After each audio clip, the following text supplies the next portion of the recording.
నమస్కారం. ఇది సంగతికి స్వాగతం. గేమ్ చేంజర్ ఇది కొత్తగా రానున్న తెలుగు సినిమా పేరు కాదు. రాష్ట్ర ప్రజలు అమరావతి ఔటర్ రింగ్ రోడ్డు ప్రాజెక్టుకు పెట్టుకున్న పేరు. రాష్ట్ర అభివృద్ధికి ముడిపెడుతూ ఆంధ్రప్రదేశ్ భవిష్యత్తుని మార్చబోయే అద్భుత ప్రణాళిక అమరావతి ఓఆర్ఆర్. ఔటర్ రింగ్ రోడ్డుతో సమాంతరంగా ఇన్నర్ రింగ్ రోడ్డు నిర్మించాలని తలపెట్టడంతో రాజధాని రూపురేఖలు మారనున్నాయి. అమరావతితో పాటు ఆంధ్రప్రదేశ్ అభివృద్ధికి వెన్నుదన్నులా నిలిచే ఈ ప్రాజెక్టుకు కేంద్రం పచ్చజెండా ఊపడంతో రాష్ట్ర ముఖచిత్రం మారనుంది. ఈ రహదారే రేపు రాష్ట్ర అభివృద్ధికి దిక్సూచి కానుంది. మరి అమరావతి ఓఆర్ఆర్ ప్రాజెక్టు ఎలా ఉండనుంది, దీనికి ఎంత మేర ఖర్చు కానుంది, ఆ విశేషాలు ఇప్పుడు చూద్దాం.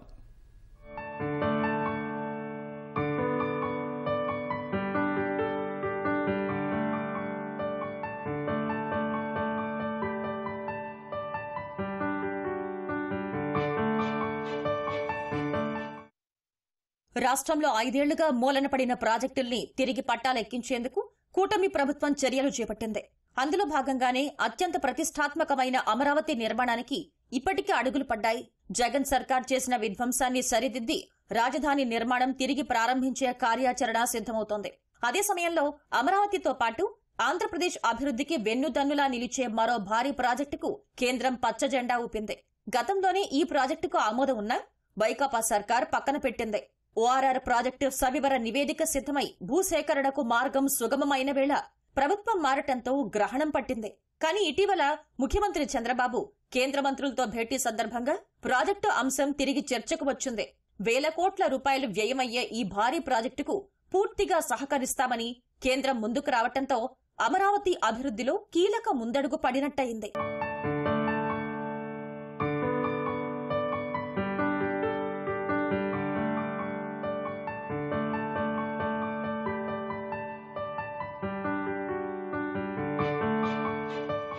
ఆంధ్రప్రదేశ్కు అమరావతి ఎలా చోదక శక్తి కానుందో బాహ్య వలయ రహదారి అమరావతికి అదే స్థాయిలో ఊతమిస్తుందని నిపుణులు చెబుతున్నారు.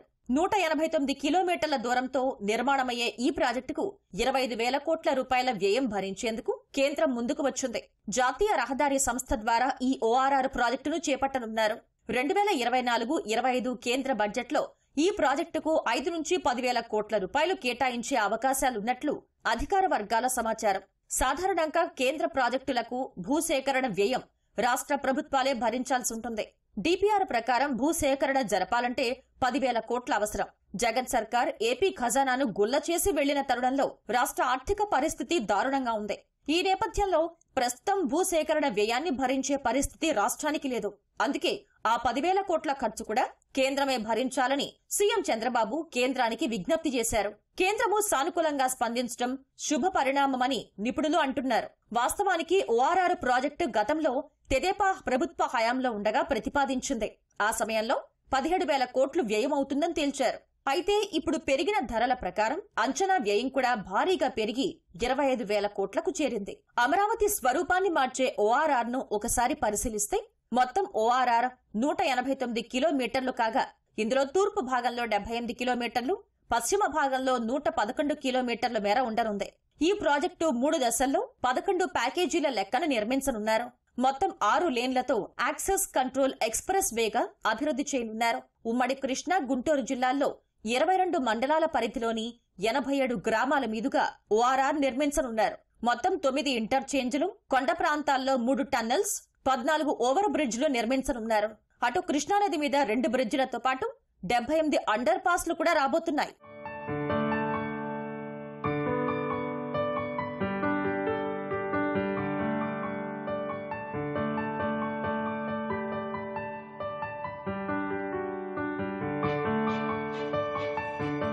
ఓఆర్ఆర్ నిర్మాణం ద్వారా అమరావతి కేంద్రంగా రింగ్ రోడ్డుకు లోపలున్న ప్రాంతంతో పాటు దానికి వెలుపల చుట్టూ కొన్ని కిలోమీటర్ల వరకు అభివృద్ధి పరుగులు పెట్టనుంది. పెద్ద పట్టణాల్లో విజయవాడ, గుంటూరుతో పాటు మంగళగిరి, తాడేపల్లి నగరపాలక సంస్థలు ఇప్పటికే ఉన్నాయి. గుంటూరు, విజయవాడ మధ్య జాతీయ రహదారికి ఇరుపక్కల పెద్ద ఎత్తున నిర్మాణాలు జరిగాయి.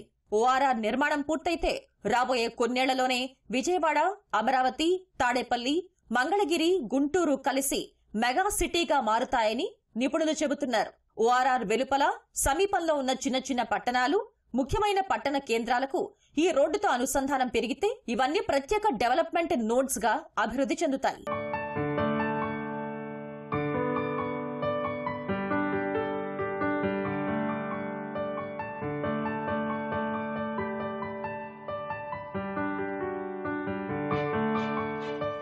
ORR కు లోపల వెలుపల ఉన్న ప్రాంతాల్లో గుంటుపల్లి, నున్న, గన్నవరం, పెదవడ్లపూడి, పెదకాకాని, పెదపరిమి ప్రాంతాల్ని అర్బన్ నోడ్స్ గా, మైలవరం, ఆగిరిపల్లి, పెదవుట్టపల్లి, రేపల్లె, నందివెలుగు, వేజండ్ల, పేరేచర్ల, పాత అమరావతి, కంచికచెర్లను గ్రోత్ సెంటర్లుగా అభివృద్ధి చేయాలి అన్నది లక్ష్యం. 17 శాటిలైట్ టౌన్షిప్లు అభివృద్ధి చేయాలన్న ప్రతిపాదన కూడా ఉంది.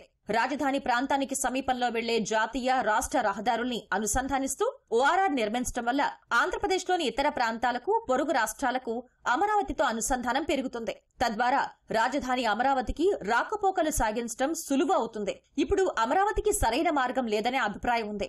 విజయవాడ, గుంటూరు, తాడేపల్లి, మంగళగిరి నుంచి రాజధానికి వెళ్లే మార్గాలు చిన్నవి కావటంతో ట్రాఫిక్ సమస్యలు తలెత్తుతున్నాయి. అదే ORR నిర్మిస్తే ఈ సమస్యను అధిగమించవచ్చు అన్నది నిపుణుల మాట.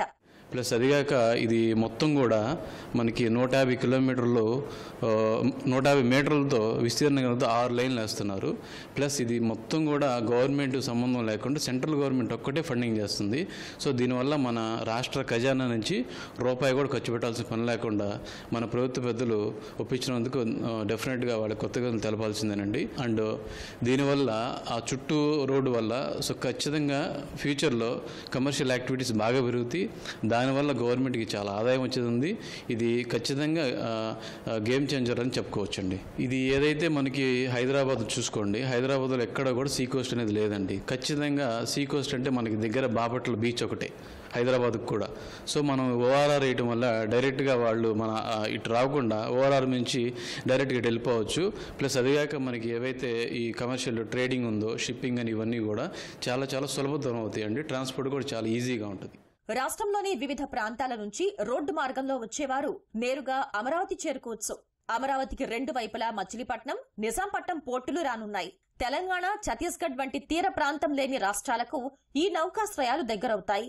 ఆ రాష్ట్రాల నుంచి ORR ద్వారా పోర్టులకు వెళ్లటం తేలిక అవుతుంది. ఉమ్మడి గుంటూరు, ప్రకాశం జిల్లాల పరిధిలో వాన్పిక్ ప్రాజెక్టు కోసం 25,000 ఎకరాల భూసేకరణ జరిగింది. అక్కడ పోర్ట్ ఆధారిత పరిశ్రమలు, ఆక్వా రంగానికి సంబంధించిన యూనిట్లు ఏర్పాటు కానున్నాయి. అక్కడి నుంచి రింగ్ రోడ్డుకు అనుసంధానం ఏర్పడితే భారీ మార్పులకు ఆస్కారం ఏర్పడుతుంది. అభివృద్ధితో పాటు పెట్టుబడులు, ఉపాధి అవకాశాలు మెరుగవుతాయి. ఈ అనార్గనైజ్డ్ గా పెరిగిన సిటీస్ తో కంపేర్ చేస్తే మనం హైదరాబాదే చూడండి, ఔటర్ రింగ్ రోడ్ ఉండటం వల్లనే కొత్త పరిశ్రమలు ఈజీగా రాగలుగుతున్నాయి. ఇంత అవైలబుల్ ల్యాండ్ ఉంటే కాస్ట్ కూడా కొంచెం మోడరేట్గా ఉంటుంది. ఒక కంపెనీ ఎక్కడ పెట్టుకోవాలంటే వాళ్ళకి 10,000 స్క్వేర్ కిలోమీటర్లు ఎక్కడ పెట్టుకున్నా కానీ అన్ని వెసులుబాట్లు ఉంటాయి, అన్నీ అందుబాటులో ఉంటాయి. సో ఇండస్ట్రీస్ కూడా చాలా అడ్వాంటేజ్ అన్నమాట. ఫ్యూచర్లో ఊరు ఎటు పెరుగుతుందో ముందే డిసైడ్ చేసేస్తుంది ఇట్లాంటివి ఉంటాయి. సో అది పీపుల్ కెన్ ప్లాన్, అంటే సర్వీసెస్ ఎట్లా ప్రొవైడ్ చేయాలనేది. ఇవన్నీ తీసేస్తే ఈ 180+ కిలోమీటర్ల రోడ్డు వేయాలంటే దగ్గర 20,000 కోట్లు మన ఎకానమీలోకి వచ్చి ఉంటాయి కదా. అంటే మన పనివాళ్ళు కానీ, మన దగ్గర కొనే కంకర కానీ, ఇసుక కానీ, ఏదన్నా కానీ యూజువల్గా ఎకనామిక్స్ చెప్పేది ఏంటంటే దీనికి 5 రెట్లు GSDPకి యాడ్ అవుతుందంటారు. అంటే 1,00,000 కోట్లు మన ఆంధ్రప్రదేశ్ GSDPకి యాడ్ అయిపోతాయి. అమరావతి పరిధిలోని మాస్టర్ ప్లాన్ లో భాగంగా అంతర్గత వలయ రహదారిని కూడా నిర్మించనున్నారు. ఇన్నర్ రింగ్ రోడ్డును 97.5 కిలోమీటర్ల పొడవున అభివృద్ధి చేయాలని ప్రణాళికల్లో పొందుపరిచారు. ORR కు సమాంతరంగా ఈ ప్రాజెక్టు చేపట్టాలని రాష్ట్ర ప్రభుత్వం భావిస్తోంది. ఈ మేరకు CRDA అధికారులు చర్యలు చేపట్టాలని ప్రభుత్వం సూచించింది. దీంతో ఇన్నర్ రింగ్ రోడ్డుకు గతంలో ప్రతిపాదించిన నివేదికను CRDA అధికారులు అధ్యయనం చేస్తున్నారు. ప్రతిపాదిత అలైన్మెంట్ ప్రకారం ఎంత భూమి అవసరమవుతుందో లెక్కలు వేస్తున్నారు. ఆ భూమిని సమీకరించాలా, సేకరించాలా అనే దానిపై క్షేత్రస్థాయి పరిస్థితుల్ని బట్టి నిర్ణయం తీసుకుంటారు.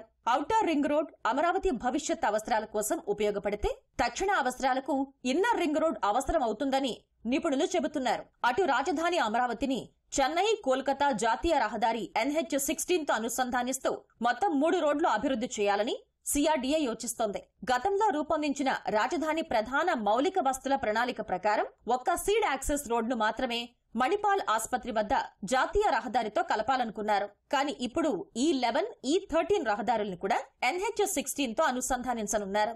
రాజధానిలో ప్రధాన రహదారుల ప్రణాళికను తూర్పు నుంచి పడమరకు, ఉత్తరం నుంచి దక్షిణానికి గ్రిడ్ విధానంలో రూపొందించారు. తూర్పు నుంచి పడమరకు వెళ్లే రహదారులు E1 నుంచి E16 వరకు, ఉత్తరం నుంచి దక్షిణానికి వెళ్లే మార్గాలు N1 నుంచి N18 వరకు ఉన్నాయి.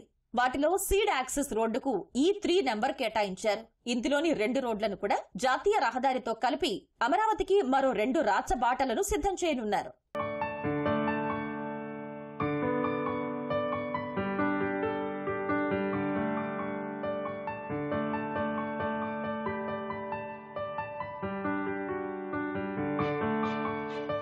ఉమ్మడి కృష్ణా, గుంటూరు జిల్లాల్లో ఇన్నర్ రింగ్ రోడ్ 41 గ్రామాల మీదుగా సాగుతుంది. భవిష్యత్తులో BRTS వంటి వ్యవస్థల్ని అమలు చేయడానికి వీలుగా దీన్ని రూపొందించారు.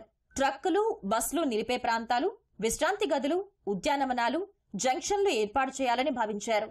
IRR కు సంబంధించి ఉమ్మడి గుంటూరు జిల్లాలో అమరావతి, దుగ్గిరాల, మంగళగిరి, తాడికొండ, తుళ్లూరు మండలాల పరిధిలో 2366 ఎకరాలు, ఉమ్మడి కృష్ణా జిల్లాలో కొండూరు, గన్నవరం, ఇబ్రహీంపట్నం, పెనమలూరు, విజయవాడ రూరల్ మండలాల పరిధిలో 3521 ఎకరాల మేర భూములు అవసరమవుతాయి. వీటినెలా తీసుకోవాలి అనే దానిపై ఇప్పుడు చర్చ జరుగుతోంది. అన్ని అనుకున్నట్టు జరిగితే అమరావతి మెడలో 2 మణిహారాలు మెరవటం ఖాయం. రహదారులనేవి అభివృద్ధికి చక్రాలని ప్రపంచవ్యాప్తంగా నిరూపితమైన సత్యం. అత్యంత వేగంగా పురోగమించిన ప్రాంతాల చరిత్ర చూస్తే ఈ విషయమే అర్థమవుతుంది. పొరుగునే ఉన్న హైదరాబాద్లో రింగ్ రోడ్డు తెలంగాణ రాష్ట్ర ముఖ చిత్రాన్నే మార్చేసింది. అదే కోవలో అమరావతి బాహ్యవలయ రహదారి ఆంధ్రప్రదేశ్కు గర్వకారణం కానుంది. దేశంలో అతిపెద్ద నగరంగా అమరావతిని నిలిపేందుకు మెగాసిటీగా అయ్యేందుకు ఔటర్ రింగ్ రోడ్డు దోహదం చేయనుంది. మరి ఔటర్ రింగ్ రోడ్డు అనేది అమరావతికి ఎందుకంత అవసరం? ఇలాంటి రహదారులతో ఎలాంటి ప్రయోజనాలుంటాయి? ఇప్పుడు చూద్దాం. ప్రపంచంలోని పలు మహానగరాలు వేగంగా అభివృద్ధి చెందటంలో, అవి విస్తరించడంలో ఔటర్ రింగ్ రోడ్ల పాత్ర కీలకం. రింగ్ రోడ్డు ద్వారా అభివృద్ధి ఎలా పరుగులు పెడుతుంది అనేందుకు పక్కనే ఉన్న హైదరాబాద్ ORR నిదర్శనం. శతాబ్దాల చరిత్ర ఉన్న హైదరాబాద్ అభివృద్ధి ORR నిర్మాణం తర్వాత కొత్త పుంతలు తొక్కింది. గత 10-12 ఏళ్లలో హైదరాబాద్ శివారు ప్రాంతాల రూపురేఖల్ని రింగ్ రోడ్డు మార్చివేసింది. ORR నిర్మించే సమయానికి ప్రధాన నగరానికి ORRకి మధ్యలో చాలా ఖాళీ ప్రదేశం ఉండేది. ఆ ప్రాంతమంతా ఇప్పుడు జనావాసాలతో నిండిపోయింది. అన్ని వర్గాల వారు వచ్చి నివసించేందుకు అనువైన వాతావరణం రింగ్ రోడ్డు కల్పించింది. ఆర్థిక, వాణిజ్య కార్యకలాపాలు శరవేగంగా ఊపందుకున్నాయి. అనేక గ్రోత్ సెంటర్లు ఏర్పాటయ్యాయి. ఐటీ కంపెనీలు, పార్కులు, హరిత టౌన్షిప్లు, అంతర్జాతీయ విద్యా సంస్థలు, ఆస్పత్రులు, మాల్స్, గేమింగ్ జోన్లు వచ్చాయి. గచ్పోలి, నానక్రామ్గూడ, కోకాపేట, కొంపల్లి, హైత్నగర్, రాజేంద్రనగర్, షాద్నగర్, కాప్రా తదితర చోట్ల పెద్ద సంఖ్యలో నిర్మాణాలు జరిగాయి. అమరావతి బాహ్యవలయ రహదారి ప్రజలకు సౌకర్యపరంగానే కాకుండా ఆంధ్రప్రదేశ్ ప్రతిష్ట పెంచడానికి, పెట్టుబడులు రాబట్టడానికి, ఆర్థికాభివృద్ధి, స్థిరాస్తి రంగం వేగంగా అభివృద్ధి చెందటానికి ఊతమిస్తోందని నిపుణులు అంచనా వేస్తున్నారు. ఇలా రాష్ట్ర అభివృద్ధిని పరుగులు పెట్టించే జీవనాడి వంటి ORR ప్రాజెక్టును పూర్తిగా కేంద్ర ప్రభుత్వ ఖర్చుతో చేపట్టేలా ముఖ్యమంత్రి చంద్రబాబు ఒప్పించటం రాష్ట్ర అభివృద్ధి ముఖ చిత్రాన్ని మేలిమలుపు తిప్పే పరిణామంగా చెప్పుకోవాలి. ఈ ప్రాజెక్టు సాకారమైతే అమరావతి నుంచి ORR వరకు భూములకు మంచి ధర వస్తుంది. విస్తృత ఆర్థిక కార్యకలాపాలకు ఈ ప్రాంతం కేంద్రమవుతుంది. ORRకు వెలుపల కొన్ని కిలోమీటర్ల మేర ఈ ప్రభావం ఉంటుంది. రాజధాని అభివృద్ధి ప్రణాళికల్ని అప్పట్లో తెదేపా ప్రభుత్వం 217 చదరపు కిలోమీటర్ల అమరావతికి పరిమితం చేయలేదు. అమరావతి పక్కనే ఉన్న విజయవాడ, గుంటూరు నగరాల్ని, మంగళగిరి, తాడేపల్లి వంటి పట్టణాల్ని కలిపి మహానగరంగా అభివృద్ధి చేయాలనే ఆలోచనతోనే బృహత్ ప్రణాళిక రూపొందించారు. మొత్తంగా ఈ ప్రాంతాన్ని గ్రోత్ సెంటర్గా అభివృద్ధికి చిరునామాగా తీర్చిదిద్దేందుకు బాహ్యవలయ రహదారి ప్రాజెక్టు తలపెట్టారు. చాలా నగరాల్లో జనాభా పెరిగి ట్రాఫిక్ రద్దీ భరించలేని స్థాయికి చేరుతుంది. దాన్ని తగ్గించేందుకు, కొత్త ప్రాంతాలకు అభివృద్ధి విస్తరించేందుకు ORRలు నిర్మించారు. కానీ అమరావతి ORR ఆలోచన అందుకు పూర్తిగా భిన్నమైంది. రాజధానితో పాటు చుట్టుపక్కల ప్రాంతాలు ప్రణాళికాబద్ధంగా అభివృద్ధి చెందాలన్న లక్ష్యంతో ప్రభుత్వం ప్రణాళికలు సిద్ధం చేసింది. ఇప్పుడు చూసుకుంటే మనకి ఓన్లీ యాక్సెస్ రాజధానికి గుంటూరు నుంచి కానీ విజయవాడ నుంచి కానీ తాడేపల్లి నుంచే ఉందండి ఇప్పుడు ప్రజెంట్. సో ఇప్పుడు ఏవైతే అవుటర్ రింగ్ రోడ్ వేస్తామో అవుటర్ రింగ్ రోడ్ వల్ల 13 చోట్ల క్రాసింగ్స్ ఉన్నాయి. ఇక్కడ జాతీయ రహదారులకు కానీ స్టేట్ హైవేస్ కానీ. సో 13 నుంచి నగరాల నుంచి డైరెక్ట్గా అమరావతిలోకి రావడానికి అవకాశం ఉంటుందండి. ప్లస్ ఫ్యూచర్లో ఏదైతే ఈ విజయవాడ, తాడేపల్లి, మంగళగిరి, గుంటూరు ఈ 4 సిటీస్ కలిపి ఖచ్చితంగా మెగా సిటీ అయిద్దని మేము భావిస్తున్నామండి. ప్లస్ ఇంకోటండి, మా తరపు నుంచి ఈ సిఆర్డీఏ పరిధి ఏదైతే ఉందో ఆ సిఆర్డీఏ పరిధి చుట్టూ కూడా ఔటర్ రింగ్ రోడ్డు విస్తరిస్తే ఇవన్నీ కూడా రాజధానిలో కలుస్తాయండి. అది ఖచ్చితంగా కలిపితే మాత్రం ఇంకా మెగా సిటీగా ఫ్యూచర్లో డెవలప్ అయ్యేది ఉంది. ప్లస్ ఇవాళకి మనం చూసుకోకూడదండి. ఇప్పుడు వచ్చే 30 ఏళ్ళకి మనం దృష్టిలో పెట్టుకొని ఇవాళ నుంచి పనులను చేసుకోవాలి. దానికి అనుగుణంగా రాష్ట్ర గవర్నమెంట్ పెద్దలు చంద్రబాబు నాయుడు గారు వీళ్ళందరూ కూడా చూసుకుంటారని నమ్మకం బాగా ఉంది. 7వ దశ రింగ్ రోడ్ల అభివృద్ధి కింద కేంద్ర ఉపరితల రవాణా, జాతీయ రహదారుల శాఖ అమరావతి ఓఆర్ఆర్కు ఆమోదం తెలిపింది. దీనిని ఉమ్మడి కృష్ణా, గుంటూరు జిల్లాల్లో సిఆర్టీఏ పరిధిలో 189 కిలోమీటర్ల పొడవున నిర్మించనున్నారు. 2 వైపులా సర్వీస్ రోడ్లు కాకుండా 150 మీటర్ల వెడల్పుతో 6 వరుసల యాక్సెస్ కంట్రోల్ ఎక్స్ప్రెస్ వేగా నిర్మిస్తారు. దీనికి అవసరమైన భూమి 3,404 హెక్టార్లు కాగా భూసేకరణ వ్యయం 10,000 కోట్లు అవుతుందని అంచనా. కృష్ణా, గుంటూరు జిల్లాల మీదుగా వెళ్లే జాతీయ రహదారులు, రాష్ట్ర రహదారులు, జిల్లా ప్రధాన రహదారులను 13 చోట్ల ఓఆర్ఆర్ క్రాస్ చేస్తుంది. విజయవాడ నుంచి హైదరాబాద్ వెళ్లే మార్గంలో జాతీయ రహదారి 65పై కంచగచెర్ల వద్ద మొదలై గుంటూరు నగరం వెలుపల ఉన్న పొత్తూరు వద్ద కోల్కతా, చెన్నై జాతీయ రహదారి 16ను కలుస్తుంది. అక్కడి నుంచి కృష్ణా జిల్లా తోట్లవల్లూరు పరిధిలో NH65లో, అక్కడి నుంచి విజయవాడ, ఏలూరు మార్గంలో పొట్టిపాడు టోల్ ప్లాజా సమీపంలో జాతీయ రహదారి 16ను కలుస్తుంది. కోర్ క్యాపిటల్ ఏరియాలో ఎటువంటి పరిశ్రమలు కూడా వచ్చేటటువంటి అవకాశం లేదు. ఎందుకంటే పరిమితమైనటువంటి భూమి అక్కడ. 2 పరిశ్రమల వలన కూడా కాలుష్యం వచ్చేటటువంటి అవకాశం ఉంది. ఇలా నిర్మించబోయేటటువంటి 189 కిలోమీటర్ల బాహ్య వలయ రహదారి మూలాన ఆ రహదారి చుట్టుపక్కల కూడా అనేక పరిశ్రమలు వచ్చేటటువంటి అవకాశం ఉంది. అలాగే ఇది ప్రజా రాజధాని. అమరావతి ప్రాంతంలో ఉన్నటువంటి అక్కడ ఉన్న భూమి లభ్యత తక్కువ మూలాన అక్కడ ఉన్నటువంటి నివాసానికి కూడా అక్కడ భూమి ధరలు అధికంగా ఉంటున్నాయి. ఈ బాహ్య వలయ రహదారి నిర్మించడం మూలాన ప్రజలందరూ కూడా ఇంకొద్దిగా దూరంగా కూడా వెళ్ళి అక్కడ నివాసాలను ఏర్పరచుకోవడానికి కానీ, కార్యాలయాలు స్థాపించుకోవడానికి కానీ అన్ని విధాలుగా బాగా ఉంటుంది. ఇది నేషనల్ హైవేస్ అథారిటీ కింద నిర్మించబోయేటటువంటి ప్రాజెక్టు.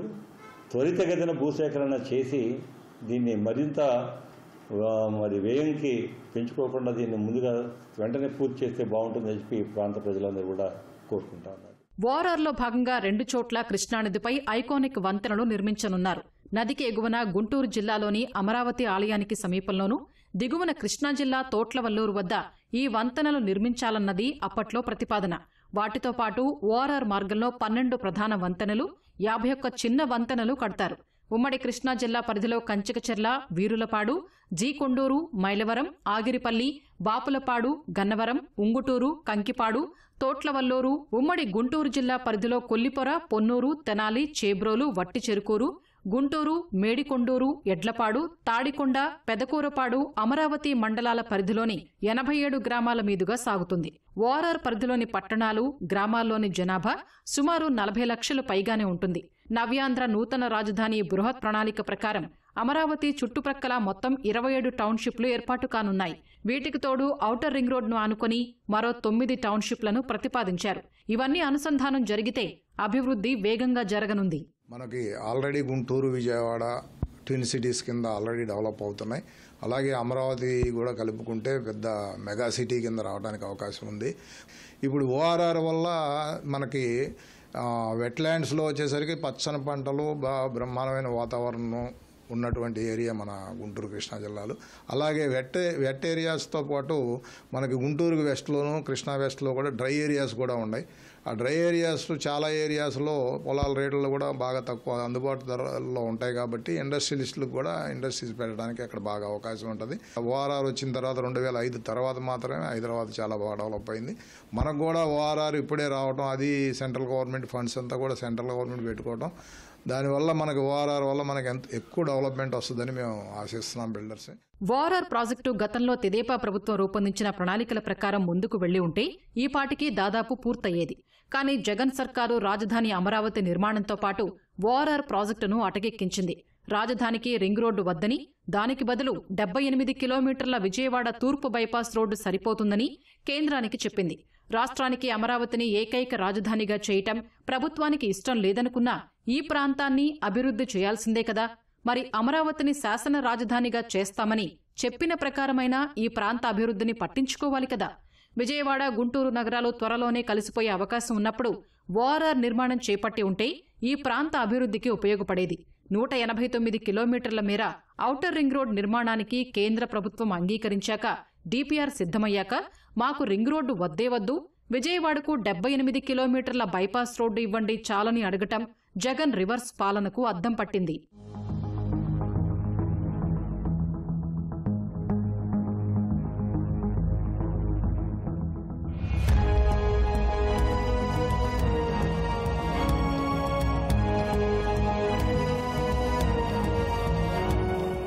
దేశ విదేశాల్లో నగరాలు శరవేగంగా అభివృద్ధి చెందటానికి ఔటర్ రింగ్ రోడ్లు ఎలా దోహదం చేస్తున్నాయనే విషయం జగన్ సర్కారు ఆలోచించలేదు.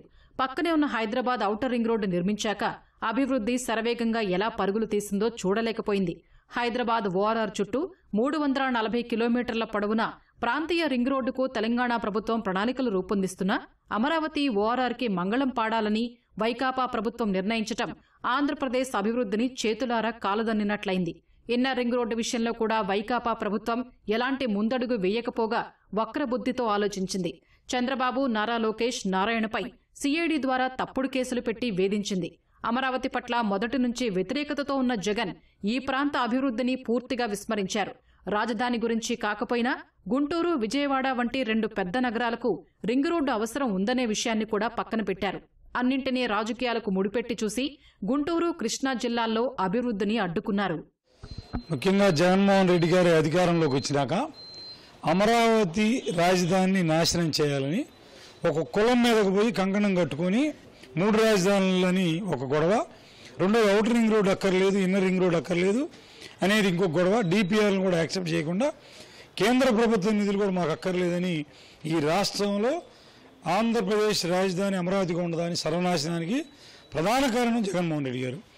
ముఖ్యంగా అమరావతిని ఆయన ఇంటికి దగ్గర కరెక్ట్గా చూస్తే 4 కిలోమీటర్లు ఉంటుంది. ఆ 4 కిలోమీటర్లు ఉన్నదాన్ని కూడా అభివృద్ధి చేయకుండా సర్వనాశనం చేసి ఇక్కడ అభివృద్ధి లేకుండా కుంటుపరిచే విధంగా చేశాడు. బాహ్య వలయ రహదారి ఆంధ్రప్రదేశ్కు మకుటాయమానంగా నిలుస్తుందని నిపుణులు చెబుతున్నారు. రాజధాని అమరావతి సిగన కిరీటంలా అభివర్ణిస్తున్నారు. Outer ring road for new capital city ప్రాజెక్టుకు కేంద్రం సహకారం ఉంటుంది కాబట్టి నిధుల సమస్య రాదు. రాష్ట్రంలో చంద్రబాబు నాయకత్వంలో చిత్తశుద్ధితో పనిచేసే ప్రభుత్వం ఉంది కాబట్టి అన్నీ మంచి శకునములే. ఇక అభివృద్ధి పరుగులెత్తటమే ఖాయమని అంటున్నారు.